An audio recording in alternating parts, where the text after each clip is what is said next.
কাঁচা আমের সিজন কিন্তু চলে গিয়ে এখন কিন্তু আমরা বাজারে পাকা আমও পেয়ে গিয়েছি। আর দেখেন আমি কেমন মানুষ যে নাকি এখন আমি কাঁচা আমের আচারের রেসিপি শেয়ার করছি, সো সেই জন্য কিন্তু সরি বলে নিচ্ছি। সো হ্যালো এভরিওয়ান, আসসালামু আলাইকুম, ওয়েলকাম জানাচ্ছি আমার আরেকটা নতুন কুকিং ভিডিওতে। সো আজকের রেসিপিতে থাকছে কাঁচা আমের খুব মজার একটা আচার, যেটা নাকি আমার শাশুড়ি মায়ের কাছ থেকে আমি শিখে নিয়েছি। আমার শাশুড়ি মা আমাকে ডিরেকশন দিয়ে দিয়েছিল, আমি সেই অনুযায়ী কিন্তু আচারটা বানিয়েছি।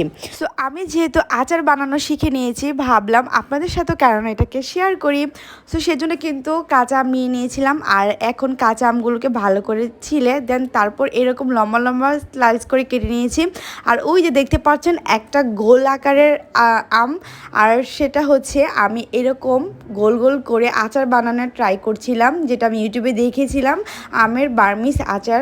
তো সেই অনুযায়ী কাটছিলাম, বাট এটা অনেক শক্ত ছিল, সো এরকমভাবে কাটা হচ্ছিল না। সো আমার শাশুড়ি মা বললো এটা দিয়ে চলো আমি মজার একটা আচার বানানো শিখাই তোমাকে।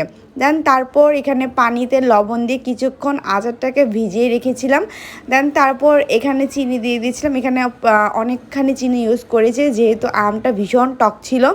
দেন চিনি দিয়ে ভালো করে এটাকে জাল করে নিয়ে দেন তারপর এখানে দিয়ে দিয়েছিলাম রসুনের কোয়া, এখানে আস্ত রসুনের কোয়া দিয়ে দিলাম। দেন তারপর এখানে এরকম গোল করে কেটে রাখা শুকনো মরিচ দিয়ে দিলাম। দেন তারপর এখানে দিয়ে দিলাম 5 ফোড়নের গুঁড়ো। 5 ফোড়নটাকে আমি ভালো করে টেলে দেন তারপরে গুঁড়ো করে নিয়েছি।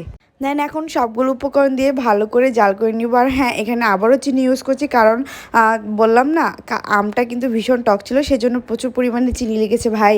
আর বর্তমানে এখন কেন জানি চিনি দিলে না মিষ্টি হয় না, বুঝলাম না, চিনির মিষ্টি কি উদা হয়ে গেল ফেসবুকের রিচের মতো। যাই হোক, দেন এখানে ভালো করে জাল করে নিলে কিন্তু হয়ে যাবে আমাদের এই মজার আচারটি। তো তেমন কোনো ঝামেলা নেই আচারের মধ্যে, একদম ইজি ওয়েতে কিন্তু বানানো আমার শাশুড়ি মায়ের হাতের আচার আমিও শিখে নিলাম।